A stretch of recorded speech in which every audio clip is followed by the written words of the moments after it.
afternoon, everyone. Welcome. This is the second session in our Diversity and Data virtual conference we're running this week. My name is Julian Schwarzenbach. I'm one of the team who've been organising this event, and it's actually one that's a joint event. So over a number of years between BCS Data Management Specialist Group and Dharma UK, we've normally held a virtual conference every year in June. But this year, because of the subject matter, we've also collaborated with the BCS Women Group, and so we've got hopefully some delegates from them turning up as well. Throughout the week, we've got presentations at 11 a.m. and 4 p.m. most days. You're free to, if there's any that you spot and you think, yes, I'm interested in that, you can still book on those, and you can attend as many or as few as you want. There's no compulsion to attend all of them, because I appreciate we've all got other things keeping us out of mischief. So just very quickly, the BCS Data Management Specialist Group, so the BCS as a whole is a charitable body, is a professional body making IT good for society. And the Data Management Specialist Group, it covers sort of data management in all its various guises.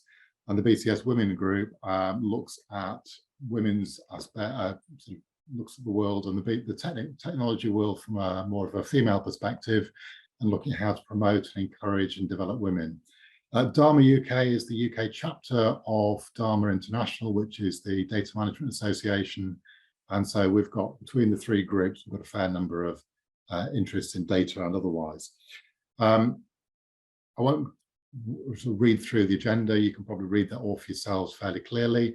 But as you can see, we've got quite a good range of speakers, but we're ending on Friday when Dr. Prerna is going to be coming back, and she's going to pass a panel debate where we've got Christy Tanaka from this morning, Dr. Prerna Tambay from today, and Lisa Allen, plus Nick Granger, going to have a bit of a debate about some of the topics that have been raised during the week.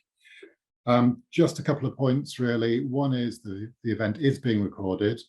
The recordings will get posted up on the BCS member group's YouTube channel. Normally it takes a week or so for the post-processing to be done, the event to get ready. And then also when we get to the Q&A session at the end, you can type your questions into the Q&A box in Zoom. I will then be asking those to you to Prerna on your behalf. There is the ability also, if you see a question that you like, you can click on the thumbs up button to vote for it. And so that way we can see which are the most popular questions, and we can sort of ask those first rather than later. So without further ado, I'll stop sharing my screen and I'll hand you over to Dr. Prerna Tambay, who is Associate Professor and Director of International HR Management at the University of Bedfordshire. Prerna, over to you. Thank you, Julian.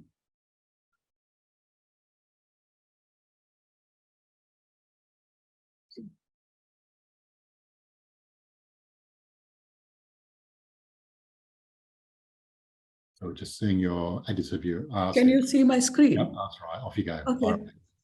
Good afternoon, all, and thank you, Julian, the BCS team, and Ed, and Dr. Jagdev Bhogal for this opportunity to share my views on AI and analytics in EDI, the business case and analysis tools.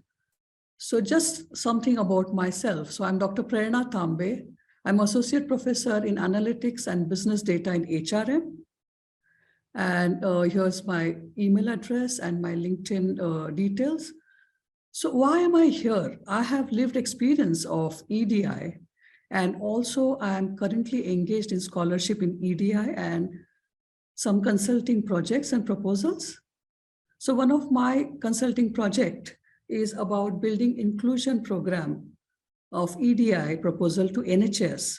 NHS is currently struggling to improve the leadership capabilities with the BME community and the representation at leadership levels at BME communities. But of course, EDI is an ongoing process. So for any company to get into leadership, we have to start from the scratch or from recruitment to the entire life cycle of employees. And I really feel very passionate about helping organizations to build their EDI journey. And another area of my research is reducing modern slavery using AI and blockchain. So again, technology, if used for good, can definitely reduce modern slavery and create decent work. And this is again a SDG 8 agenda, which encompasses EDI. And also I'm engaged in helping SMEs to build their EDI agenda. And that's my experience in the field of EDI and my lived experience and my passion for improving the EDI within the organizations. And as the topic suggests, that we are talking about business case. So without a business case, designing and implementing EDI program just for legal reason is difficult, because unless and until management sees business value within your EDI interventions, things are not going to work. So the primary responsibility of somebody who's trying to implement the EDI agenda is to create strong business case so that you get organization-wide response and people are more engaged and people are more invested into your EDI journey.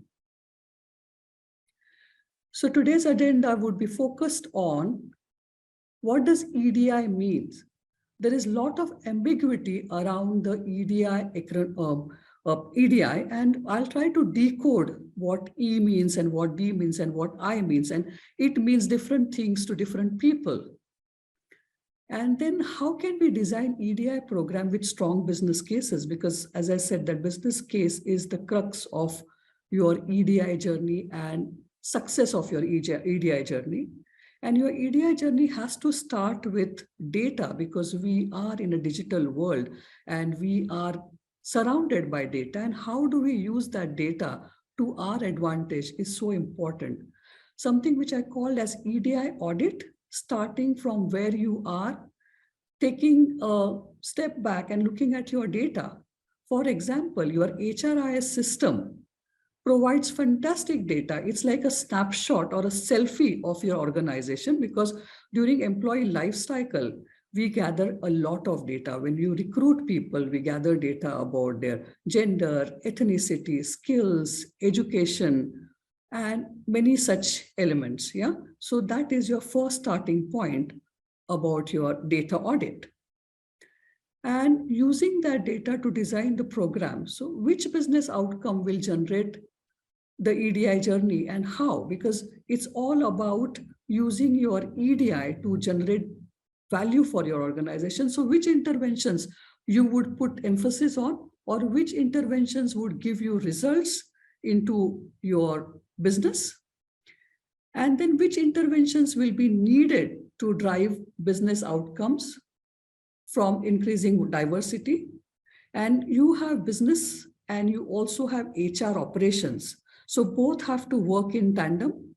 So using AI and analytics tools in EDI to design interventions related to your business operations, that could be related to your stakeholders, that could be related to your customers, that could be related to your service providers, and also using AI and analytics tools for EDI to design interventions related to your HR operations. So interventions such as training and development, recruitment and selections, changing in attitude, changing in cultures would fall into HR operations. And again, they both have to work in tandem, your business operations and HR operations, towards a sole goal of creating strong business case for your EDI, and also looking at the results and how EDI journey works for you. And what support do we need? We need support from leadership. I'll spend some time on how to get the support of leadership, what role leadership can play. That is very important, because unless and until we have support from leadership, your EDI interventions would be difficult to go through the success journey. And designing benefit realization measures for the program, because unless and until you see the benefits, nothing is going to work. And how would you measure that benefits, or how do you measure the effectiveness of EDI interventions is going to be the focus of this talk. And again, we are with BCS, and I'm sure that a lot of attendees are from the IT industry. So I will share my thoughts on EDI programs for the IT industry. So what does EDI means? Equality, diversity, inclusion. Yeah, that is what we define it as. But there's a debate between equality and equity. Equality is about providing equal opportunities for people. Diversity is looking at differences within your cohort, say, for example, different skill sets, different genders, age, marital status, sex, religion, cultural beliefs, political views, and so on and so forth. And inclusion is how you look at people, how do you involve people in your organization. But the debate which I would like to draw your attention, equity also plays a very important role, because equity is all about balancing the power. Equity is all about looking at the cohort which has been disadvantaged for years, maybe socioeconomically, politically. So equity is important in balancing that power. And for improving the equity, we really need to focus on policies and processes. And diversity is not about black and white. It's all about us. There are invisible characters and there is neurodiversity. For example, a white man or a white woman may think that, does diversity matter to me? But if you are of whatever color, you may have young families to look after, you may need flexibility in your organization, and that's why diversity is for all of us, and it goes beyond the debate of black and white. We need to create that awareness. Yes, policies and procedures are there for all the cohorts which exist within the organization, and that goes beyond your gender and skin color and your skill sets. And we really need to understand the EDI journey. As I said, the EDI journey begins as a snapshot of the data we gather about our people. That should give you a glimpse of what are the type of people are there within your organization. And also your EDI journey has to be goal driven. What are you trying to actually achieve? Are you trying to achieve bring the EDI into your customer, or you are trying to bring in EDI into your organization within recruiting your people? What your agenda is, that is important. And also various interventions, as I said, that policies, practices, and change in behavior and attitude. Unless and until we change the behavior and attitude, EDI journey is not going to be successful. And we need to apply analytical measurements to see the impact. And when you are trying to look at the impact of your EDI journey, there could be positive and negative impacts. And we should be open to look at the feedback from the positive and negative side of the story. And EDI is a cyclical process. Whatever learnings you may have from your experiences or the data you have collected from people, try and gather your insights and try to put them in practice. See how the EDI journey progresses. Take your learning back, and that journey should be continued. So once we saw that the EDI journey is important, but how do we design your EDI programs with strong business cases? That is something we really need to pay our attention to. Because for me, EDI is equal to B. EDI is equal to business cases. So gathering the data to design an EDI program using EDI audit. In the agenda at the beginning, I talked about EDI audit briefly. So how do you start with your EDI audit? So first is employee lifecycle data collection. From recruitment to exit, we collect a lot of data about our employees, and that would provide you a lot of insights into how your organization looks like in terms of your EDI interventions. Are you really making progress, or is there any need for you to look at your data differently, or how could you improve your diversity intervention, or how do you achieve your diversity business case? And quantitative data becomes very important. That will tell you what is happening in the space of inclusion. And that quantitative data can be collected by surveys such as cultural survey, attitude survey, well-being survey, and engagement survey. Organizations periodically collect that data, but as a data collector or somebody who wants to start the EDI journey, make sure that the surveys are small, easy to understand, and easy to analyze.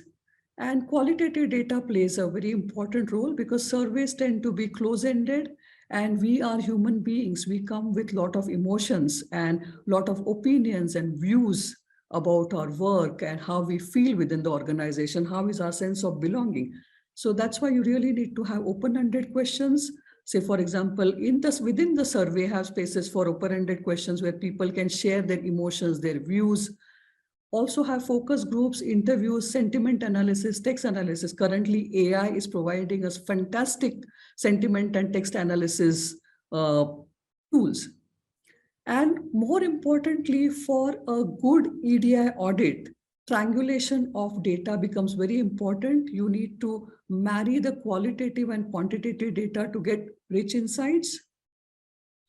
And organizational network analysis also plays a very important role. As a researcher, organizational network analysis is something which I have brought into the EDI journey. Say, for example, if you have an EDI meeting, how many people actually turn up for the meeting? Do we have specific agenda for the meeting? Are there any person responsible for your EDI interventions? Do people feedback when they are in the meeting? Or any action is taken after the EDI meeting? Do they actually feedback to the people who are attending the meeting? That would provide you a lot of insights using organizational network analysis, and that could be virtual and physical. Virtual is how many people turn up for the meeting. Do senior leadership show up for the meeting? So organizational network analysis again takes your EDI audit to a strong position. And it's not rocket science. It's just one team's insight can give you a lot of information about it. Or going through your EDI minutes of the meeting would tell you a lot about what is happening within the space of EDI.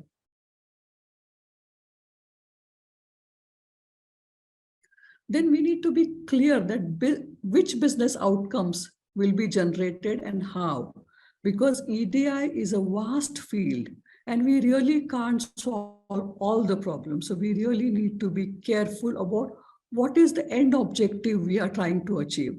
Yeah. So business strategy identifies the customer diversity cohort, which offers the best opportunity to increase the revenue, because it's all about business case. It's all about adding to the bottom line. There are mixed evidences of success of EDI journeys, but often look at the end of the story. So Deutsche Bank, when they recruited LGBTQ community employees, the business has increased by 10-fold. Again, there's a success story of Tesco, where the interventions of everyone is welcome has generated 250% revenue from the BME community and the products they sell and the recruitment they have had. So these are some of the success stories. And many times we don't see success stories. There are reasons because people fail to capture the right data. Sometimes they fail to analyze the data, and that's why it becomes difficult to showcase how much value you have added to your organization through your EDI journey. So when you look at HR strategy, so HR strategy identifies the EDI KPIs, so key performance indicators that can help to fulfill the above opportunities, like improving your diversity cohort, for example, from your customer databases. So it's quite easy. How would you showcase those outcomes? You can calculate that if you have reduced the attrition, how much cost have you reduced for your organization, or how much it has increased your profitability? It's so much easy to look at those numbers, that if I have reduced my attrition rate, definitely it adds to your bottom line. Second example could be calculating whether and how change in representation in organization leadership has increased your brand value. So EDI leads to EDI. Have we managed to recruit diverse skill set, or have you managed to recruit excellent people from the community, and has it increased our revenue? That is something can be calculated. And calculating how the sense of belonging can be increased by EDI interventions. Say, for example, people with high sense of belonging are more engaged. There is increase in innovation and productivity, and in turn, that adds to your profit. So these numbers will support organizations to focus on the best return on investment intervention. As I said, it's a vast field, so you really need to be careful about what interventions you would apply and what outcome are you trying to achieve. So you need to link your EDI interventions to your business outcomes. So from HR perspective, I will talk about how using the data to design the EDI program would be useful. First, sharing the data through your dashboard and static reports that would give you an insight into your EDI journey. Then also building the strategic foundations. What is the purpose? What is the goal are you trying to achieve? And creating data-informed, AI-driven interventions. Say, for example, trainings, looking at your policies and practices, changing in behavior, changing in attitude and culture. These are some of the AI-driven interventions. We'll talk about them in detail. Just to give you a glimpse that how your interventions can work in practice. So some of the samples of EDI interventions. First is, because as I said, that EDI journey starts with your recruitment. So attracting and retaining diverse workforce. So taking an interest in recruiting those who are not in the job market yet to those who are considered high potential. So any cohort which is not being enough representative in your workforce, you really need to take special interest in that recruitment. And that can be done through early skill development, community engagement, and supporting underrepresented demographics through your boot camps, your apprenticeship programs, and shifting your efforts, which are the platform these potential employees would be hanging out at or would be using those platforms. How do you kind of reach at them? Those efforts needs to be done. And I'm sure that this is one of the effort to engage with the larger community, to engage with women in technology. So these kind of interventions definitely go a long way in improving your EDI. Then creating incentives to refer diverse candidates, definitely that works because monetary benefits have worked and research has proved that.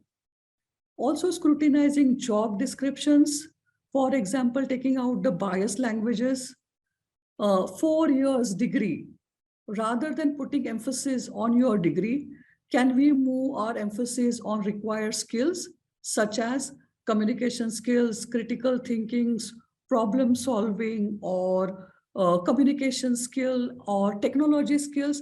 That would definitely give an incentive for underrepresented community to become part of these mainstream interventions. Then also, how to combat those unconscious biases during the time of recruitment. So masking demographics, for example, adjusting your interview panel and processes. I am fan of XYZ rugby club or football team, and I want to recruit somebody who is also a fan of that. That issues can be, or biases can be combated by having a diverse panel or having interview questions designed in such a way that those discussions don't come in play and we reduce the biases. And equity is an integral part of your EDI intervention. So improving organizational equity and equitable opportunity is the crux of your EDI. So changing the wage gap. There, if any females in that group, they would certainly enjoy this slide, I'm sure. And organizations should stop asking about previous and desired salary. So that salary has to be based on the job which is paid, or the salary paid for that particular job, rather than your previous salary or your desired salary. So the payroll must be adjusted for all employees and provide clear and uniform performance indicators for promotion.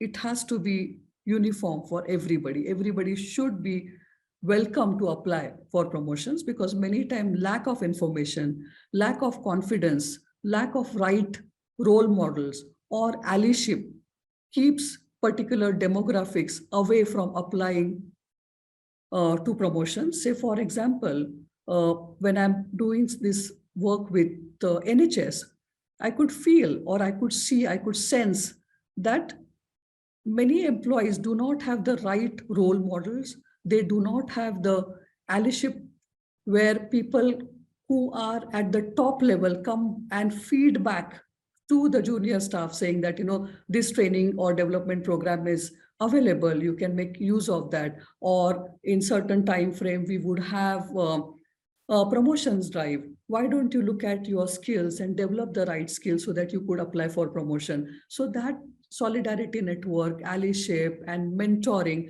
definitely goes long way in improving your EDI. And how do you make your EDI interventions effective? Say, for example, training. Most training fail as they are brief. EDI is a cyclical process. It's an ongoing journey, and a half-day training into EDI is definitely not going to help. Yeah, so many times training is compliance-based than behavior change or behavior engagement. That is lacking in our trainings. Also, the training awareness should be tied to your intentions. What business outcome are you trying to achieve? That has to be tied there. And training must come from different forms. Research shows that when a person buys a product, that person has to engage with the product 7 times in different forms. Say, for example, if I go to a website and I look at a product, when I go to my social media, that product haunts me. When I am walking through my underground railways, I see a lot of such products. Or maybe I would get prompts that, you have looked at this, why don't you look at this? This is also similar product, and that engagement goes on. So similarly, for people to buy in EDI trainings, you have to engage with them by role play, live discussions, written material, and a mentoring program, and various other things. And mentoring training data to get information about the type of demographic attending the training would tell you a lot. Are the similar type of people being promoted for the trainings, or given an opportunity to attend the training? What is happening? That data you need to look at, and why people are reluctant to join training, why the right information doesn't reach to the people who deserve to be at the training programs. Yeah. So what is holding people from attending training? That is important.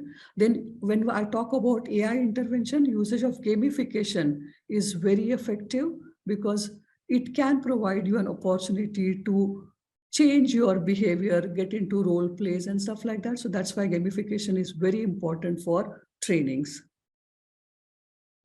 And culture, because EDI is all about building a culture where you set up the expectations, making sure that workplace understand the expectations and their role in fostering EDI.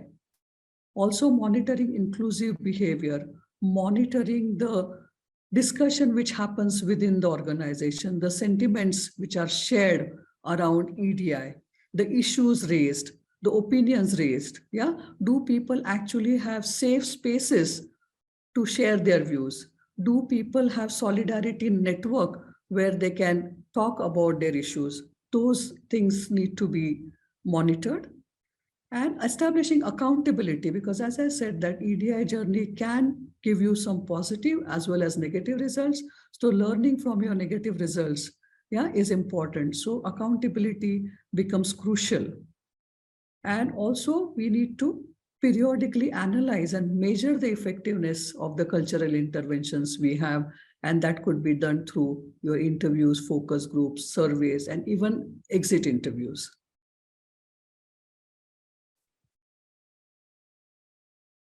And organization network analysis, as I said, in your EDI journey becomes very important.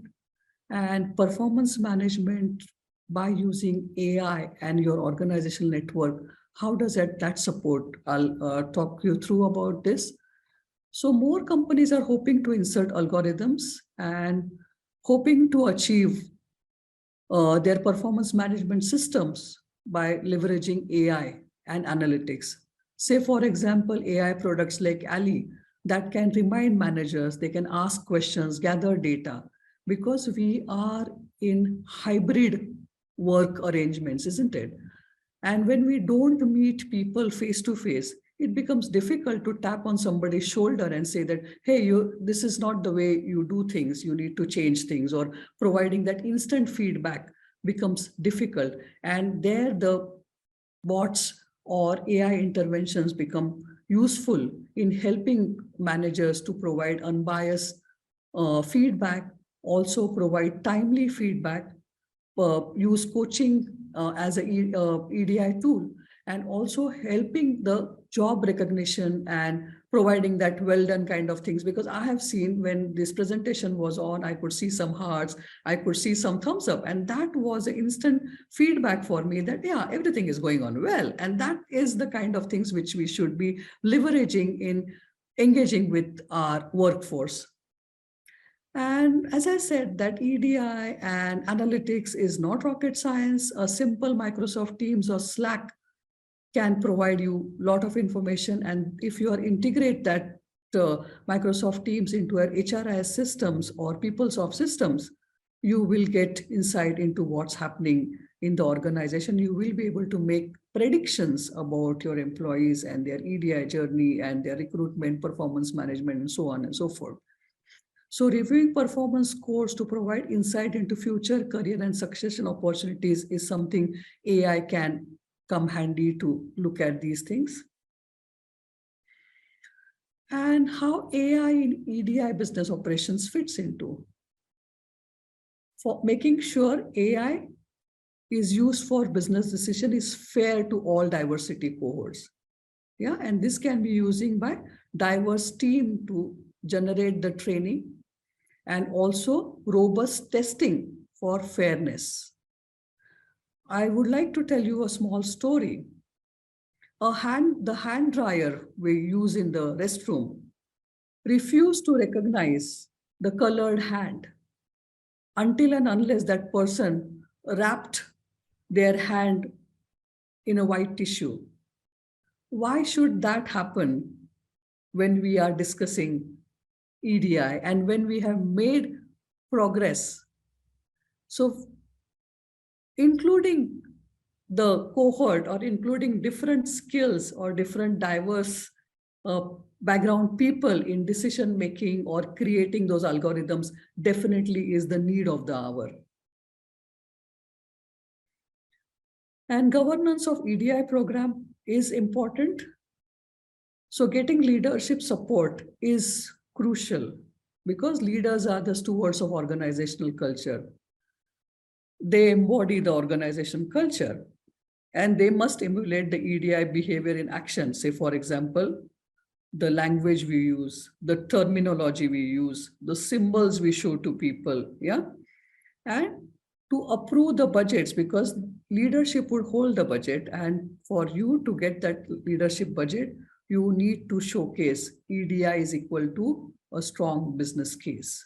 So leadership plays a crucial role in your EDI journey. So make sure that you understand your business case and you carefully curate your EDI journey and look at what cohort you want to improve. What is the business outcome you want to improve, how and why. And analytics to measure the impact of EDI interventions into your EDI key performance indicators and business outcomes. So what are the indicators? So improved EDI KPIs such as performance of core work. Has your EDI journey been successful in improving the performance of your core workforce? Have you had return on investment on your EDI interventions? Has the employee engagement increased? have you seen innovation? And how your EDI interventions has driven your business outcomes. You can use analytical tools to measure this. And are your organizations becoming reflection of the demographics in which they operate? And are they the reflection of your customers and as well as your vendors? Because changing demographic can happen within your organization, at your customer side, at your vendor side. Yeah. So what is the intervention you are trying to look at? And are you actually making your organization a reflection of your local community? That is important. And again, it's a cyclical process. So you really need to look at the outcome, improve on your outcome, and bring in your learnings again to your EDI journey. So we are good in time so that we'll have some opportunities to ask questions. Since it's a IT event and we are talking about data, so I thought I would bring in some insights for the IT industry, how IT industry can benefit from the EDI programs. So thoughts on EDI programs for IT industry. So diversity can improve the performance of intellectual teamwork. Say, for example, your product, service analysis, design, coding, debugging, testing, all that can improve through your diversity cohort. Then neurodiversity becomes much better in intellectual teamwork. And IT is pervasive in everything. So we must avoid the solution being imposed by one demographic. I gave you an example of a person of color had to cover their hand while using the hand dryer. Those incidences could be avoided if you have a diverse demographic making the right decisions. Also, 50% of the consumer are women. So feminist point of view on product design becomes inevitable. Today morning, I came across this news that women are leaving IT industry because a lot of the women are, I would encourage you to look at this article. I do not have time to show you now, but the link is there. Why women employees are leaving? Because working from home is not suitable for many women. And the boundaries between your home work and your office work is getting blurred. So a lot of issues are coming in discussion. So we need to be mindful of gender diversity within the IT industry and how we could make sure that the women employees are treated well, the gender pay gap is addressed, and their views, the feminist views, are used in product design and coding and testing. And in my concluding remark, I would say, today many organizations are less diverse, and in future the diversity should increase to reflect the local demographic. We are in a globalized world and people are moving across boundaries. Yeah. So the journey each organization has to travel for this can generate significant business value. We have seen that there is merit in improving your EDI interventions and your EDI journey. So today I have demonstrated how to design EDI-centered business strategies and HR strategies to generate this business value. I've given few examples in terms of training or building right culture or changing behavior or recruitment and selections. You could look at various other interventions and see what outcome are you trying to generate, what intervention would be best fitted, what interventions are providing you better return on your investment, because EDI journey requires effort and investment. So return on investment is important. And if you want more information about improving your EDI journey or more information about how to establish a dialogue with your senior leadership, or if you want to create a business case for your organization, you can reach out to me on my LinkedIn page or my university account. And this is my bibliography. A lot of insights have come from how diversity, equity, and inclusion leaders use data to drive their work. That is an excellent book which talks about inclusalytics, which is the intersection of diversity, data, and inclusion. Yeah. So thank you very much. And I am on time, I believe. I'll stop sharing my screen and open to question and answers. Thank you very much. Yes, thank you, Dr. Tambay. That was really interesting, giving us a different perspective on EDI, sort of equality, diversity, inclusion. So the various questions, so just a quick reminder to the audience, if you've got a question for Dr. Tambay, if you can type it into the Q&A box, or if you can upvote the ones that are there, we know which order to ask them in. One of the things I just thought would be interesting to explore first off, really, is you mentioned quite a bit about doing audits of EDI, so that's going to generate a lot of data. Bearing in mind the nature of the data, then there's quite a few data protection implications there. What are any thoughts, any guidance you might give there about how you actually make sure that you don't fall foul of GDPR and any other regulations around that kind of data? Yeah, because this is a very sensitive, I mean, a lot of EDI interventions at times fail because they don't get access to the right data. So first of all, having the right HRIS system, which is compliant with your GDPR. When you are recruiting outside consultants, making sure that you have the right contracts in place. You also look at your Equality Act, and CIPD, Chartered Institute of Personal Development, provides guidelines about your data protection. Those are the things we should be careful of. And also giving the confidence to your HR department that we are not testing you on your data collection strategies and processes, and we are not going to penalize you, because many times HR, being unsure of the data collection strategies, definitely is reluctant, that function definitely is reluctant to share that data. And more importantly, to start your EDI journey, you really don't need a lot of information to begin with. Your recruitment policies and your recruitment data would act like a selfie of your organization, and that would provide you a lot of information, which again is part, and you have taken the consensus. I assume that you would have to take consensus of your employee when they join your organization, isn't it? So that data would be used for improving your customer experiences or your employee experiences. But isn't there a risk that if you're just basing the survey on what's in your HR system, then you're going to have the very binary sort of ethnic diversity, gender, sexuality, some of the things that are relatively static, and yet there'll be other things in terms of how employees feel, how they're treated, what the mood is in the organization, where you're maybe trying to pull out, do you feel included? Now, that's not something that HR system can easily cover, but surely that should be part of the audit. Yeah, so in our academic community, there are these debates about anonymity or confidentiality, because many times within the organization that data can be tracked.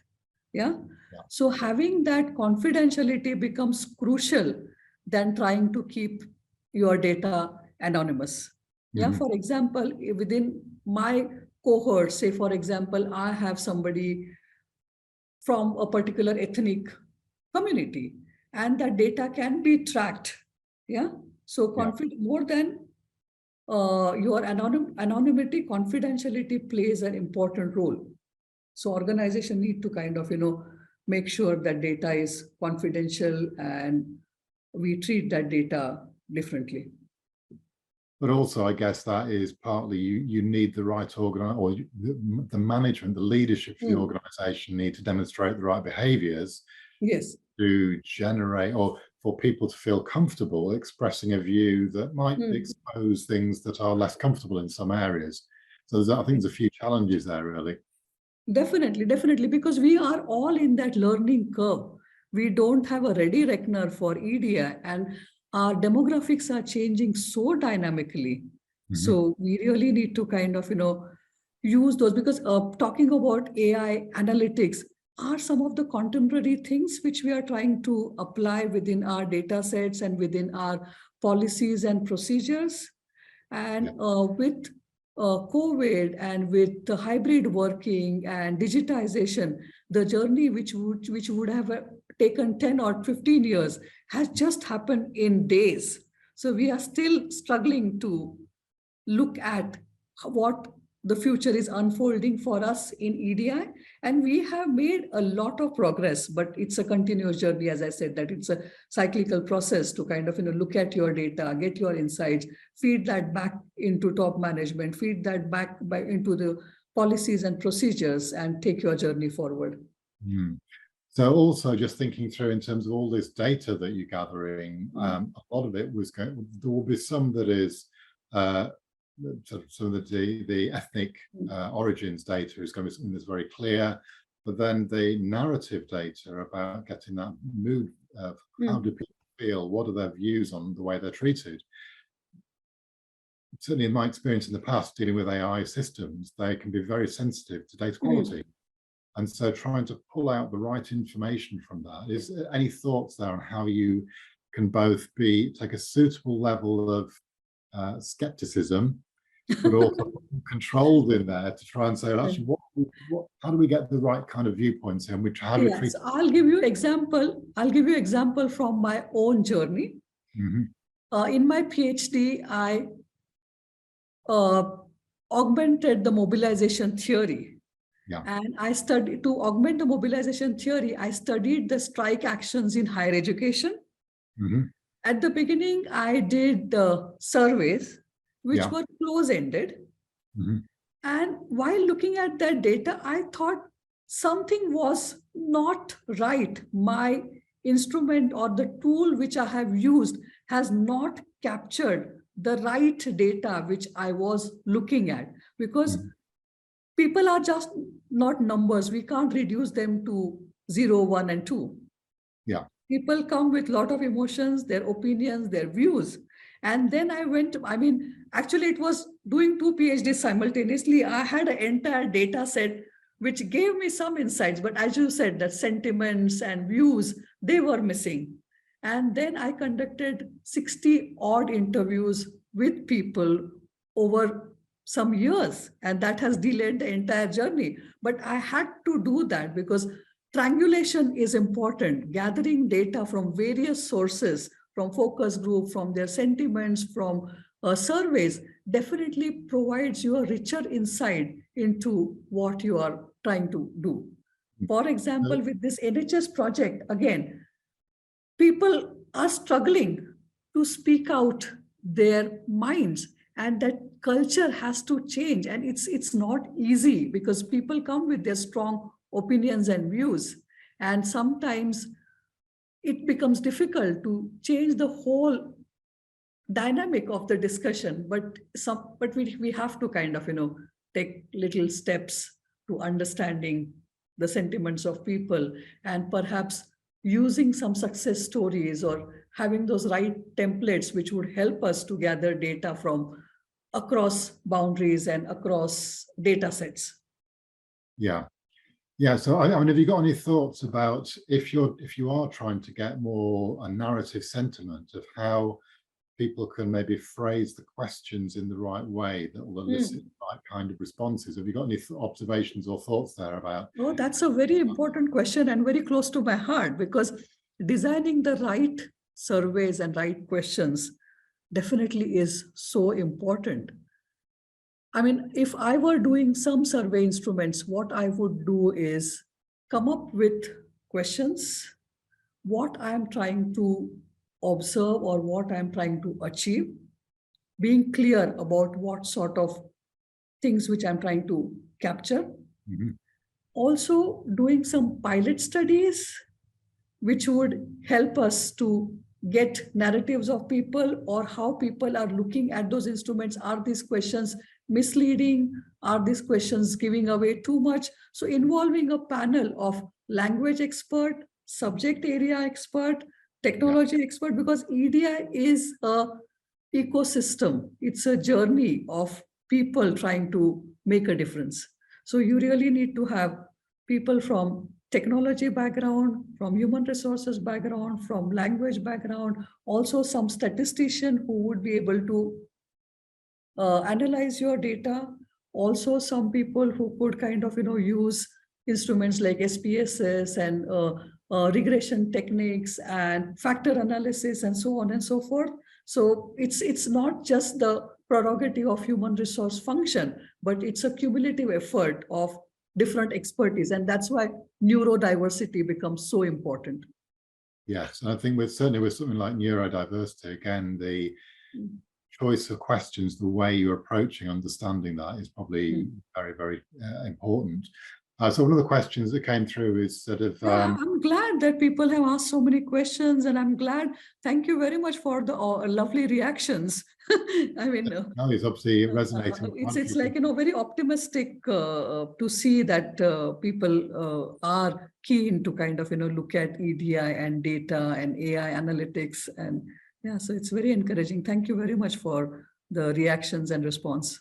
Yeah, so the one question here about sort of what are the 3 strongest actions that you can help organizations legally and easily implement to drive inclusivity?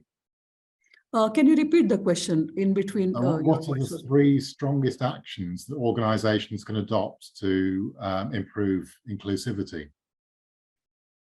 3 strongest action. First is being clear that why do you want to improve inclusivity? What business objective? Because unless and until you have strong business case, you will not be able to start your journey into inclusivity. Why you want to improve your inclusivity?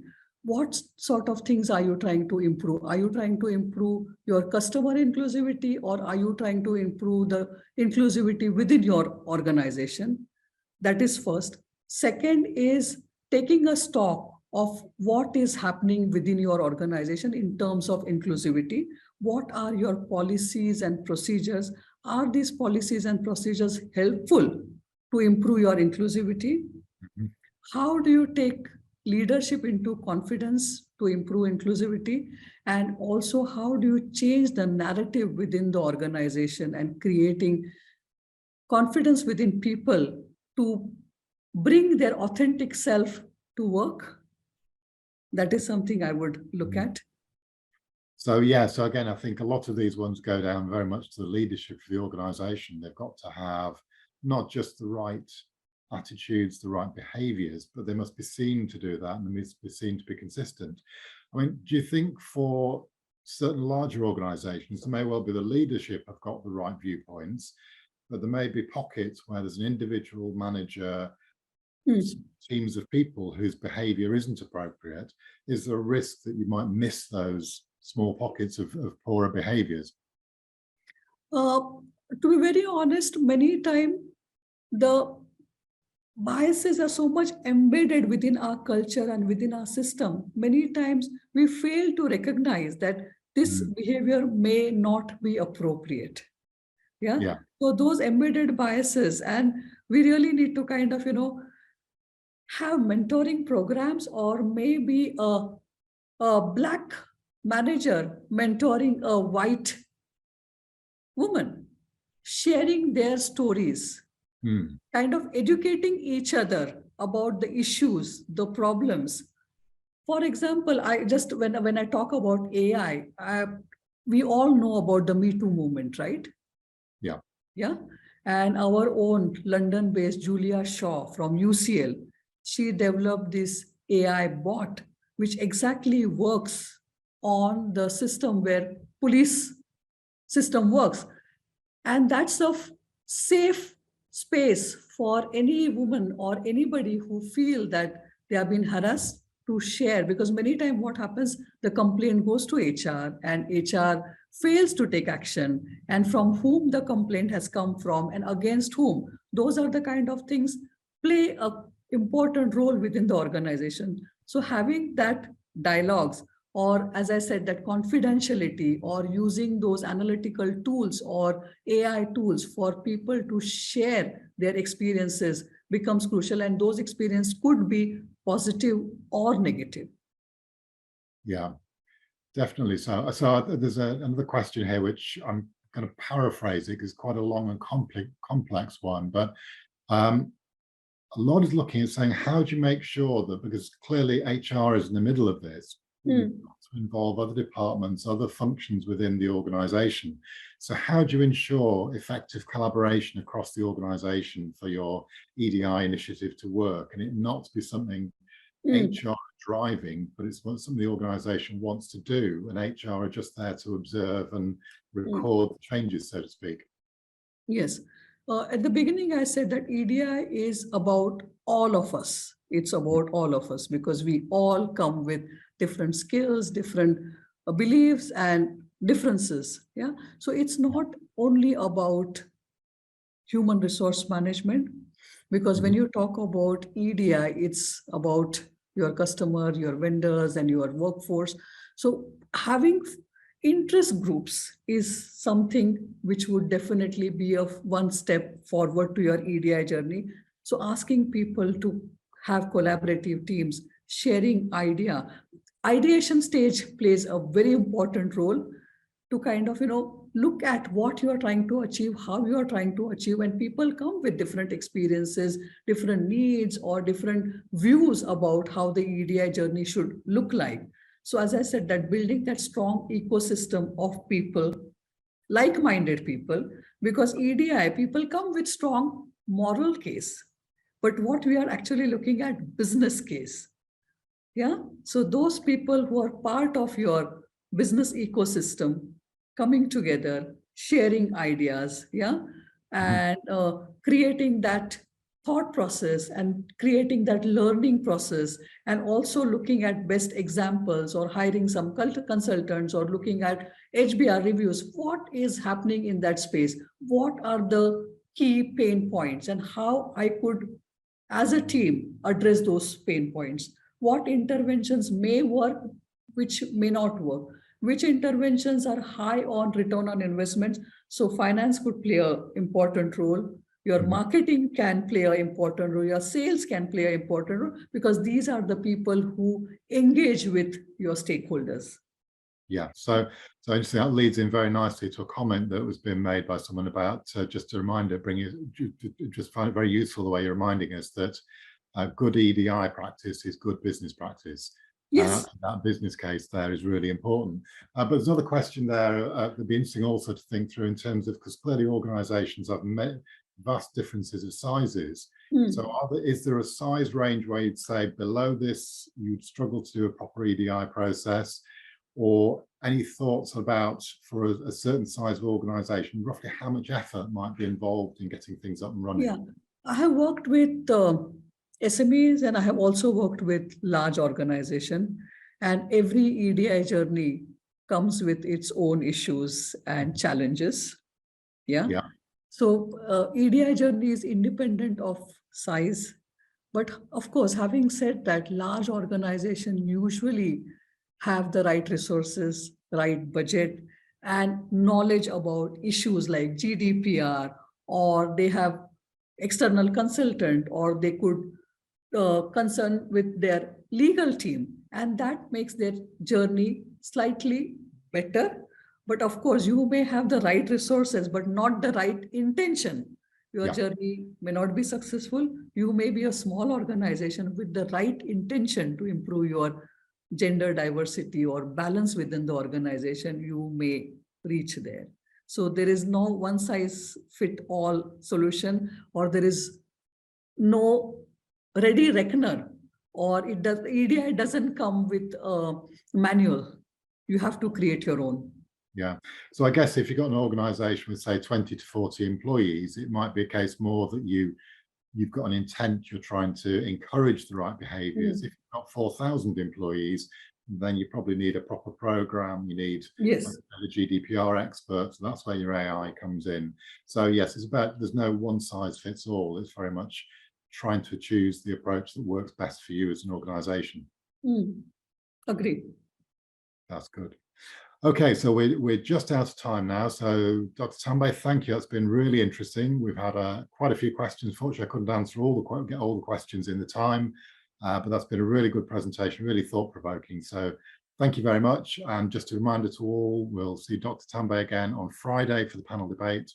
And the recording of this event will be up on the BCS member group's YouTube channel in a week or so's time. Yeah. So thank you very much for the opportunity, and thank you very much for the engagement. I'm glad that, we have some positive indicators that our EDI interventions will be successful. Yeah, thank you very much.